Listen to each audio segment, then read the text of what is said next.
어제 그 밤에 우리 교회 불신자가 집사를 전도해 온 그 집사님 어떻게 됐나 궁금하시죠? 안 궁금해요? 궁금하죠?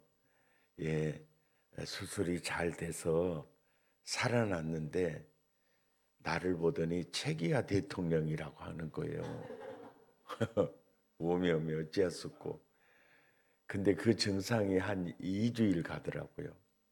그 나중에는 텔레비에서 나오는 사람들이 하는 대로 또 따라서 하고만 있는 거예요. 이게 완전히 마치 그냥 발달 장애가 있는 것처럼 이제 뇌에서 이제 여러 가지 신호가 이제 있어가지고 그때 그런 생각을 했죠. 아무래도 직장에 복직하기는 어려울 것 같고 이제 무엇을 해먹고 살아야 할 것인가 이렇게 서로 의논하기도 하고 했었거든요. 그런데 참 하나님께서 그런 것 같아요. 정말 주님을 위해서 헌신했던 그 정성을 하나님이 보시고 완전히 회복시켜 주신 것 같아요. 그래가지고 직장에 복직해가지고요.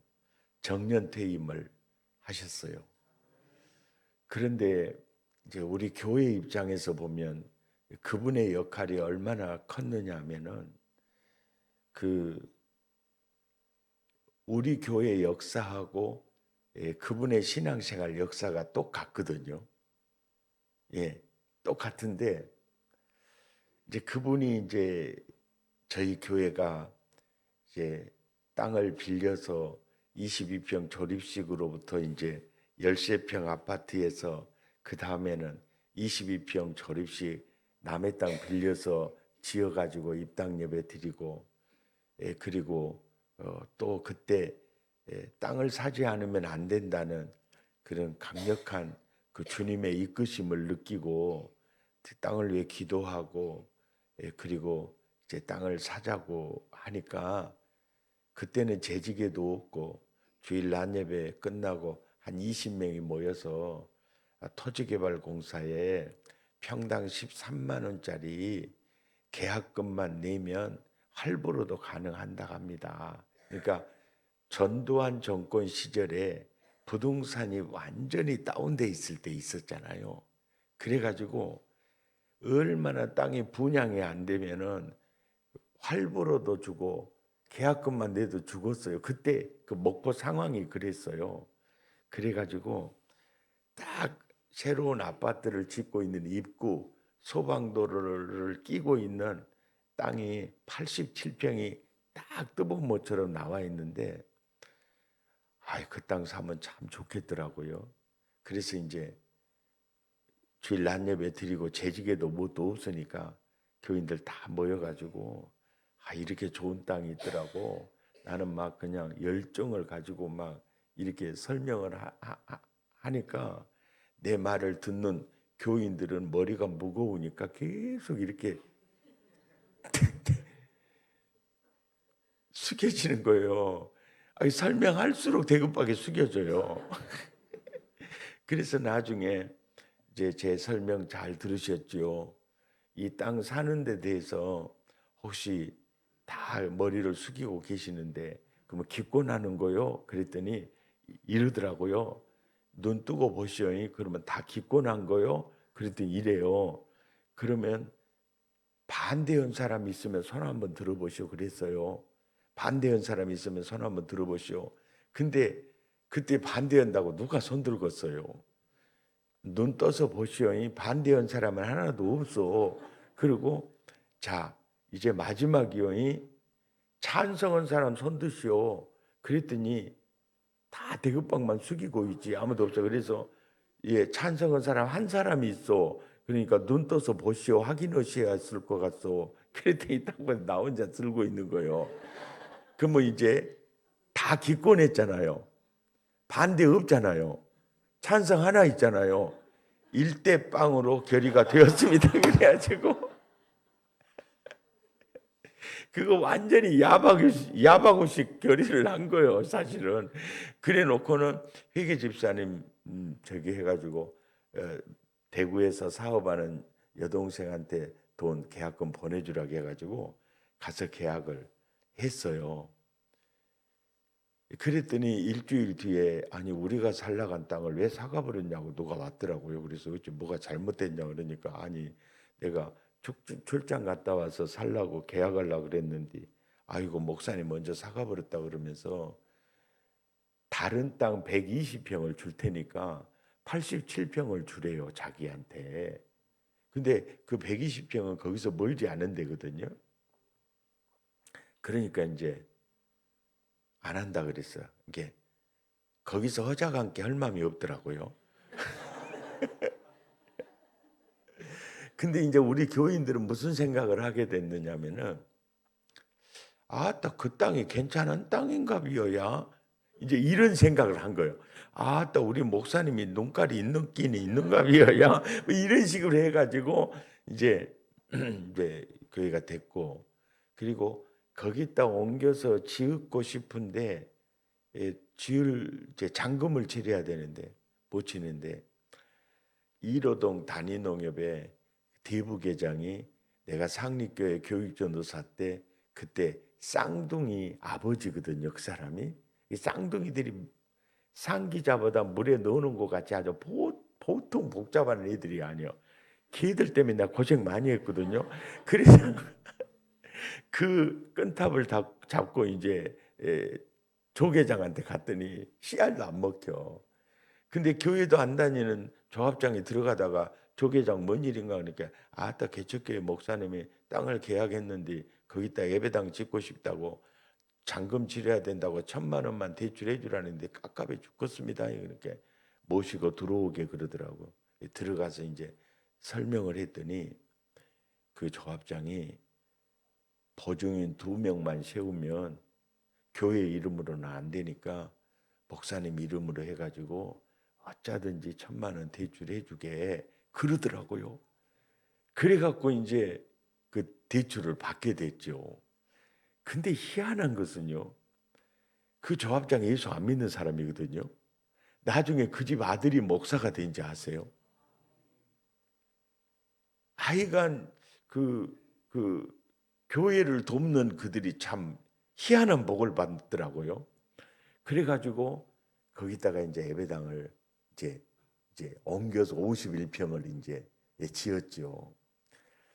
그러니까 그분은 우리 교회 13평 아파트서부터 함께 이렇게 해고 보니까 그분의 마음속에 설정된 믿음은 뭐냐면은 희한하게 목사님이 뭐 말을 하면 될 것 같지가 않더래요. 근데 허구 보면 일이 되더라는 거예요. 그러니까 이분은 내가 조금 지나친 얘기인지 모르는데요. 이분은 하나님보다 나를 더 믿는 느낌이었어요. 아니 목사님 말해갖고 안 된 일이 뭐 있었디요? 아니 합시다 이거요. 이게 먹고 사람은 그 까짓 것 못하거든요. 까짓 거 사버려, 까짓 거 먹어버려. 이렇게 계산이 없어요. 그냥 느낌이야 느낌. 굉장히 정적이거든요. 까짓 거 먹어버려, 까짓 거 사버려. 이주인데 이분은 더 진해. 이분은 더 진해요. 그래가지고 이 불신자가 3년 만에 서리 집사 임명을 받았잖아요. 그리고 안수 집사 피택을 할 때 이분이 1호요 또. 장로 피택을 할 때는 또 1호요. 이분이 1호요. 근데 이분은 아무것도 몰라. 딱 이거밖에 몰라. 목사님 기도해 보셨어? 잔뜩 힘든 일을 이제 하자고 하면 목사님 기도해 보셨어? 아 그러면 기도도 안 하고 그러면 당에 안건을 내놨겠어요? 기도했지요. 그랬어요? 그러면 응답은 받으셨어요? 그럼 물어봐요. 근데 어떻게 받았냐 하면 나도 깝깝해 버리는데 받았으니까 지금 당에 내놨지요. 그러면 두 말도 안 해요. 아 목사님 하자는 대로 해갖고 안 되는 일이 무엇이 있습디요? 합시다 이렇게 나와요. 이제 그렇게 나오니까 이게 선임 장로님이잖아요. 그러면 다른 장로님들은 어째요? 아니 뭐 좀 생각 좀 하면서 좀 하지 뭐든지. 그래갖고 다른 장로님이 이 장로님 죽여보려 그래.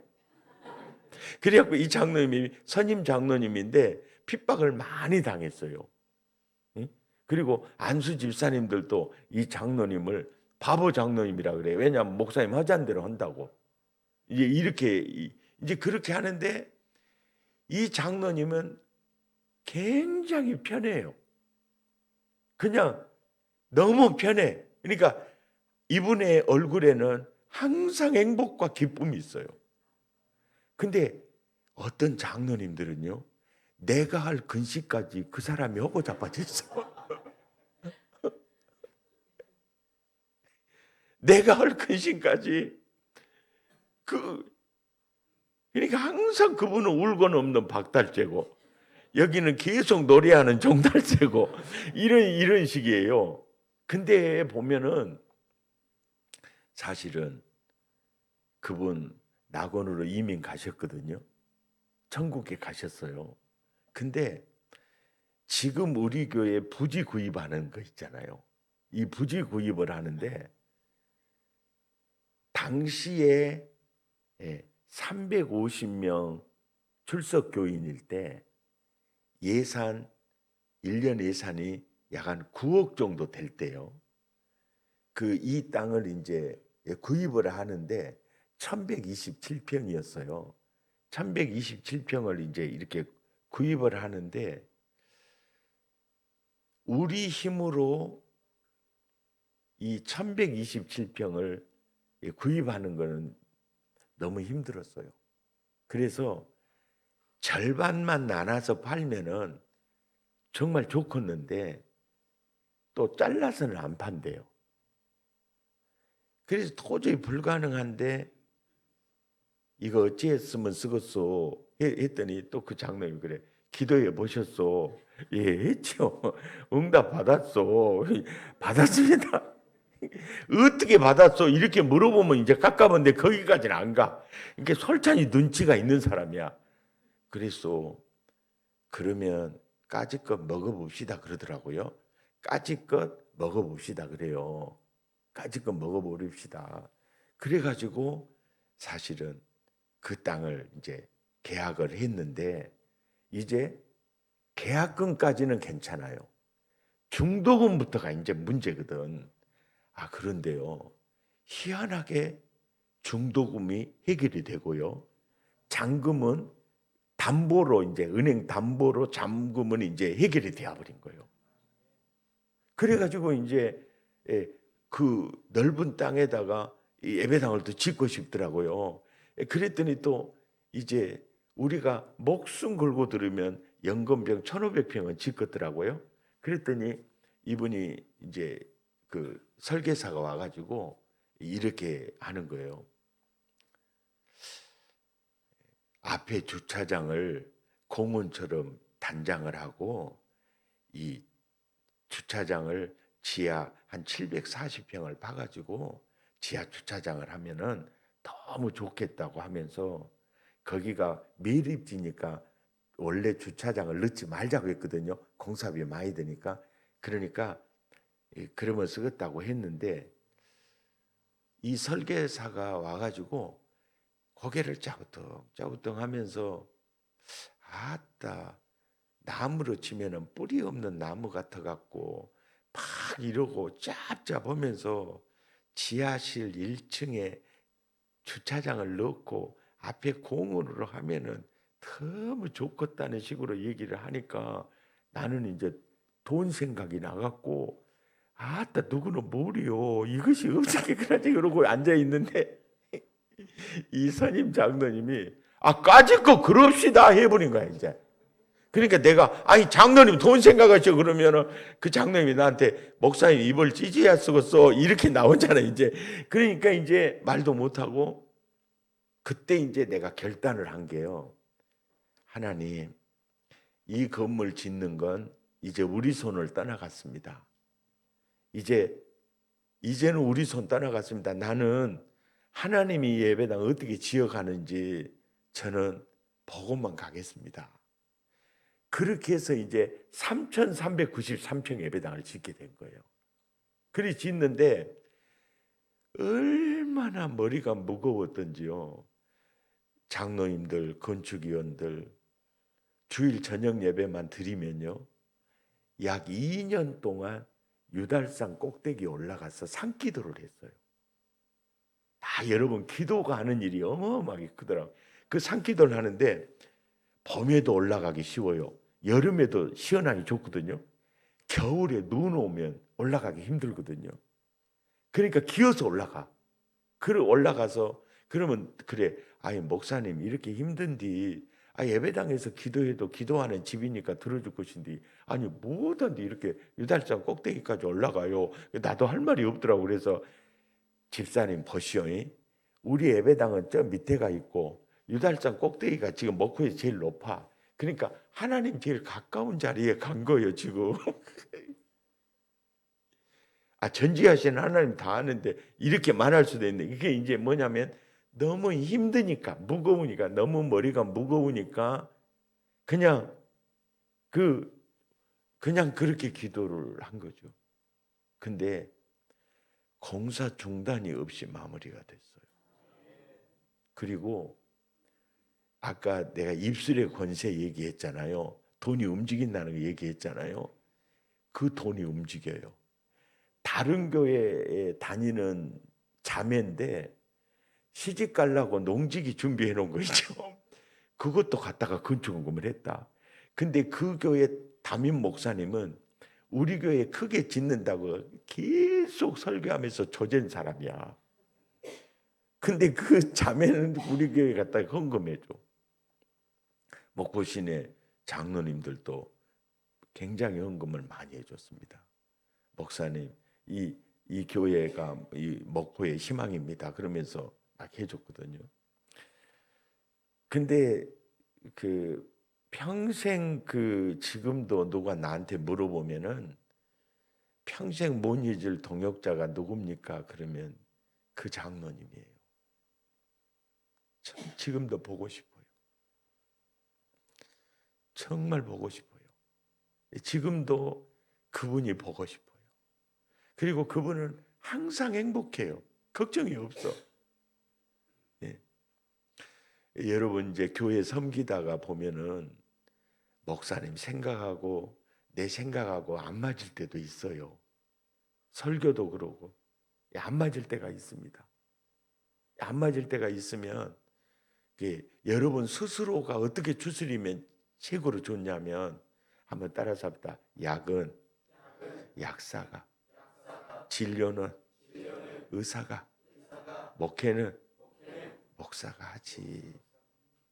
그러면 마음이 추스려져요.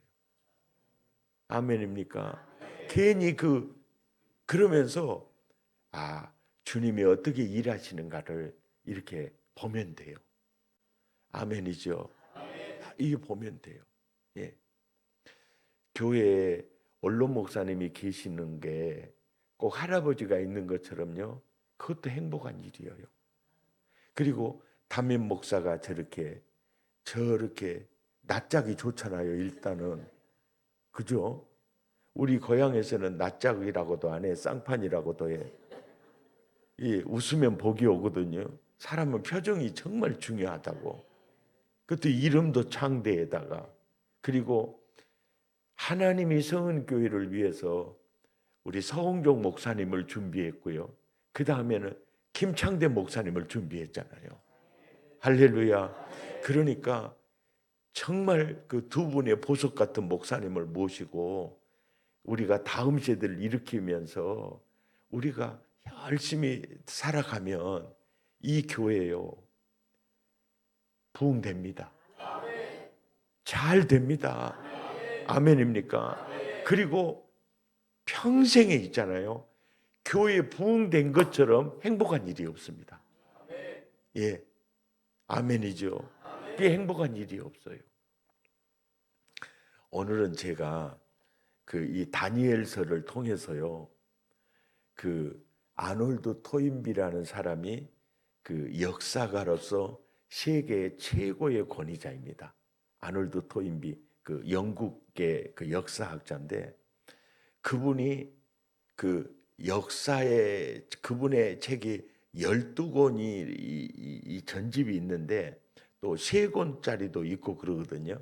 근데 이런 책이 있어요. 도전과 응전이라고 하는 이 3권 책이 있는데 화면에 한번 표지 한번 보여줘 보세요. 이게 인류의 역사는 도전과 응전의 과정이다. 그러니까 이분이 그 인류 역사를 연구해 보니까 인류 역사는 도전의 역사고 응전의 역사더라는 거예요. 예, 끊임없이 그러니까 한국이라고 하는 나라를 생각해도 그렇고 삼성이나 도요타라는 기업을 생각해도 그렇고 인류 역사는 회사이든 나라이든 가정이든 개인이든요. 도전과 응전이 계속 이렇게 반복됩니다. 이 역사예요. 여러분 개개인의 모든 역사도 끊임없이 이 도전이 밀려옵니다. 그리고 그 도전에 대해서 발버둥을 치면서 이제 응전을 하는 겁니다. 이게 계속 반복이 돼요. 옆 사람 눈을 쳐다보면서 물어봐. 지비도 그러더냐고. 예? 계속 도전과 응전의 이 반복입니다. 이거 누구나 다 그래요. 그러는데 나뿐 아니라 내 아들이 살아가고 내 딸이 살아갈 세대도 이 도전과 응전의 역사는 반복이 됩니다. 예, 이 도전과 응전의 이 역사가 이 반복이 돼요.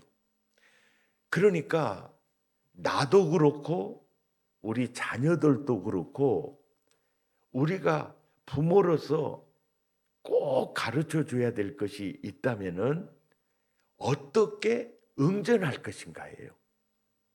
응전의 이렇다면 원리라고도 할 수 있고 응전의 비법이라고도 할 수 있어요. 그러니까 누구나 다 이 도전을 맞이하게 되고 파도처럼 이 밀려오는 도전을 어떻게 헤치고 응전해서 역사를 만들어가고 그 도전 앞에 이렇게 그 침몰되지 않고 그 도전을 타고 파도 타는 것처럼 타고 응전할 수 있는 그 놀라운 이 비법이 필요하거든요. 그런데 그 비법을요, 누가 누구에게 제대로 이 비법을 전수해 주었느냐면은 다니엘의 부모님이에요. 근데 다니엘의 부모가 한나처럼 요게벳처럼 이렇게 이름은 나와 있지 않아요.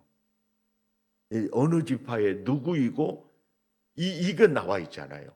다니엘의 부모가 누구다 이거는 밝히고 있지 않은데 다니엘의 모습 속에서 그 부모가 다니엘에게 이렇다면 수많은 도전의 응전의 원리를 제대로 가르쳐 준 게 있어요. 이거를 뭘 봐서 아느냐면은 다니엘의 삶을 보면 그 비법 2가지가 선명하게 나타나요. 예.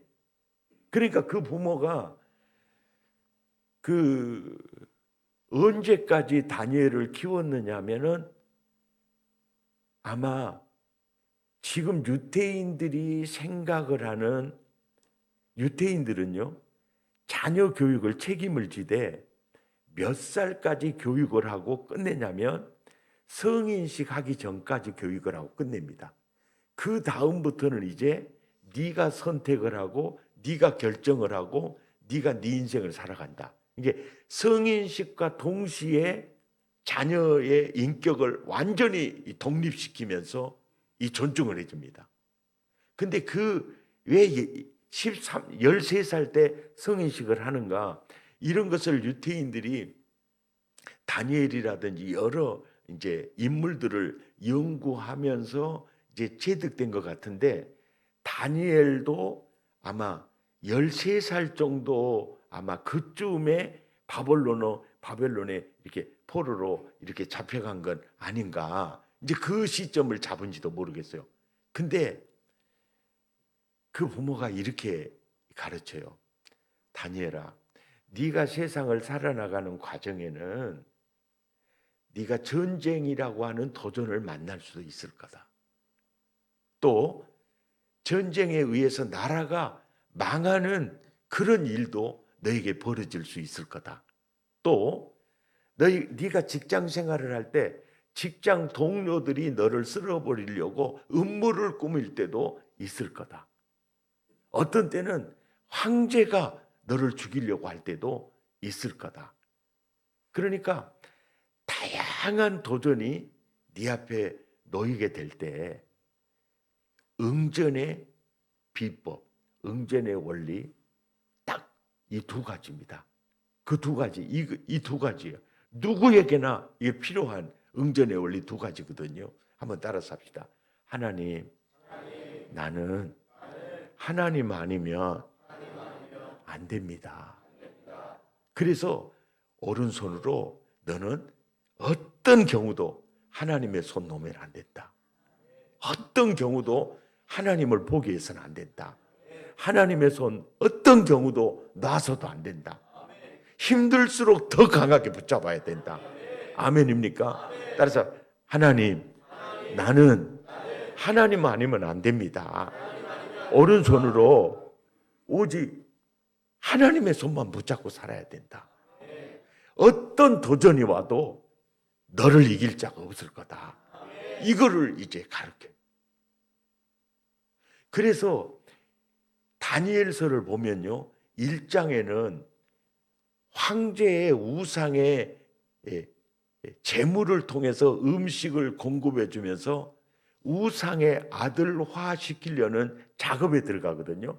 그때 그걸 뜻을 정하여 딱 거절합니다. 나는 나 외에 다른 신 둘 수 없습니다. 나에게는 오직 한 분뿐이십니다. 아멘입니까? 그 목숨 걸고 이제 그거요. 하나님, 나는 하나님 아니면 안 됩니다. 나는 이 손을 절대 놓을 수가 없습니다. 이거거든요. 그 다음에 또 한 가지가 뭐냐면 왼손으로 그래요. 한번 따라서 합시다. 하나님, 나는 기도 아니면 안 됩니다. 나는 기도 아니면 안 됩니다. 그러니까 오른손으로는 하나님의 손 꽉 잡죠. 왼손으로는 기도의 줄을 딱 잡습니다. 아멘입니까? 항상 다니엘의 인생을 깊이 들여다보면 딱 이거예요. 하나님, 나는 하나님 아니면 안 됩니다. 그 손 끝까지 붙잡고 있어요. 또 하나님, 나는 기도 안 하면 안 됩니다. 아멘입니까? 그 손 끝까지 붙잡고 있어요. 기도의 줄을 이제 놓지 않고 있어요. 놓지 않고 있는데 다니엘서 2장은요. 어떤 그 도전이 임하느냐면은 다니엘서 2장에는 느부갓네살 황제가 누구냐면 이스라엘을 침공해서 성전을 무너뜨렸던 황제입니다. 이 황제에게 하나님이 바벨론 시대가 끝이 나면은 이제 페르시아 시대가 올 거다. 페르시아 시대가 끝이 나면 이제 헬라 시대가 올 거다. 헬라 시대가 끝이 나면은 로마 시대가 올 거다. 이것을 금신상의 꿈을 통해서 보여주는 거예요. 머리는 금이고 가슴은 은이고 그다음에 배는 동이고 밑에는 철이고 진흙이 섞여져 있는데 이것이 바로 로마 시대다. 그때 뜨인 돌이 나타나서 영원한 나라를 세운다. 이분이 예수 그리스도거든요. 그러니까 앞으로 이루어질 세계 역사를 누구에게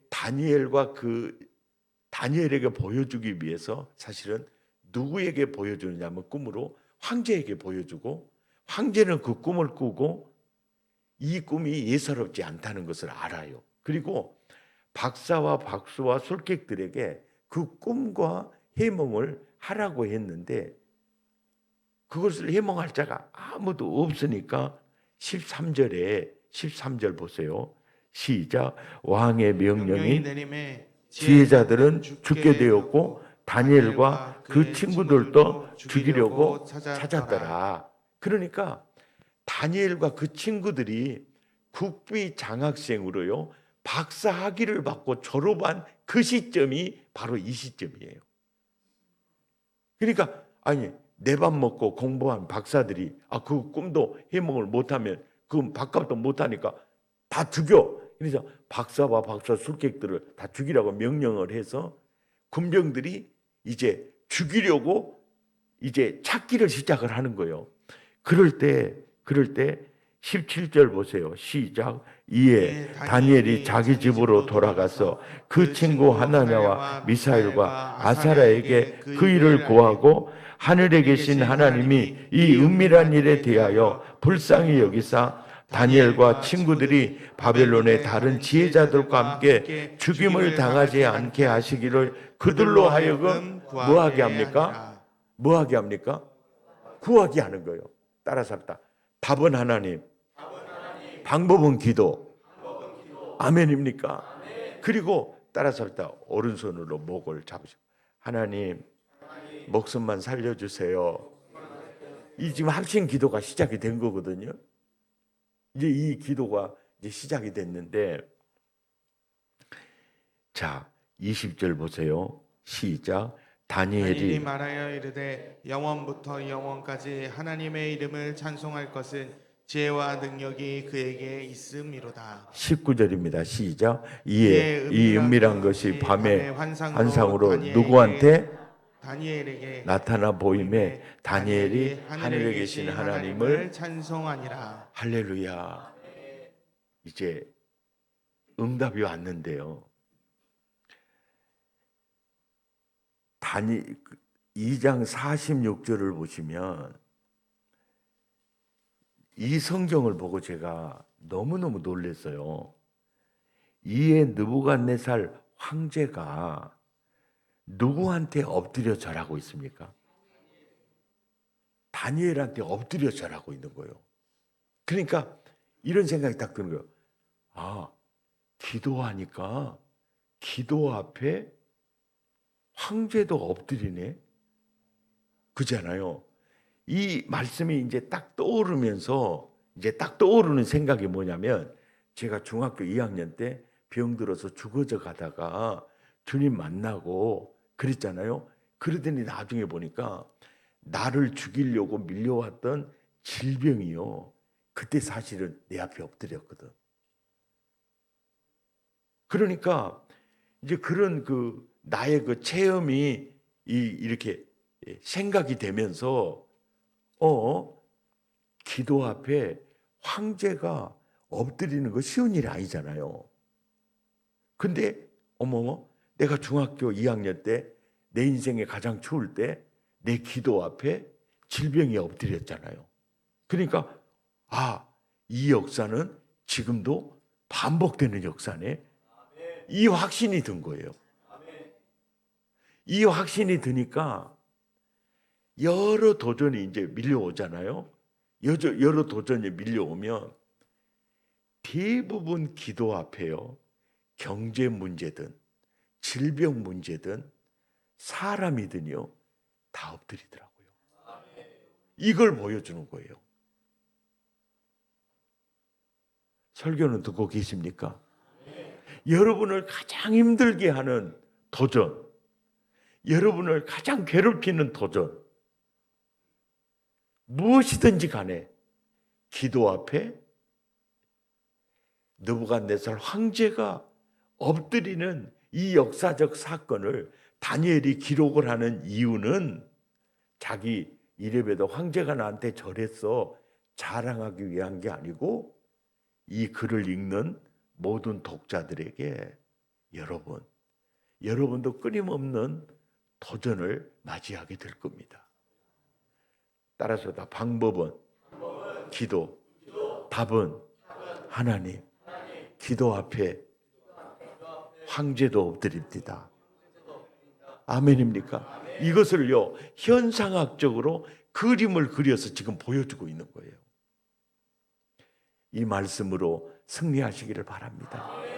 다니엘서를 통해서 저는요, 이 그림이요, 황제가 엎드려 절했다, 이거 하고요, 그 다음에 다니엘서 6장에 가면 왕에게 아닌 다른 신에게 기도하는 자는 사자굴에 넣는다는 법령이 반포되었죠. 그래서 사자굴 앞에서 다니엘은 전에 행하던 대로 기도하잖아요.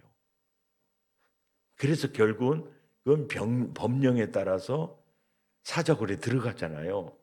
들어갔더니 사자굴이요, 천사굴로 바뀌어 있는 거예요. 이게 그 응전의 원리입니다. 우리들 앞에 사자굴이 펼쳐지더라도 기도 앞에 천사굴로 바뀌는구나.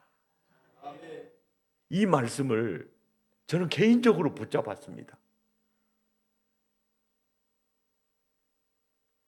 아멘입니까? 그래서요, 다니엘이라는 사람은 하나님, 나는 하나님 아니면 안 됩니다. 하나님, 나는 기도 아니면 안 됩니다. 이게 이제 응전의 비법이거든요. 근데 보세요, 다니엘서 1장에서 전쟁에 이스라엘 나라는 망했거든요. 근데 다니엘은 망하지 않아요. 국비 장학생으로 배울 수 있는 진학의 길이 열립니다.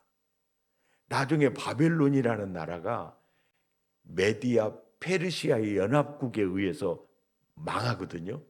그때 신하였던 다니엘은 망하지 않습니다. 페르시아 제국의 총리가 돼요. 아멘입니까? 따라서 다 기도하는 사람 망하지 않는다. 오른손으로 하나님 부여잡고 왼손으로 기도 부여잡고, 하나님, 나는 하나님 아니면 안 됩니다. 나는 기도 아니면 안 됩니다. 어떤 도전이 파도처럼 밀려와도 응전의 이 원리로 초전 박살내시기를 예수 이름으로 축복합니다.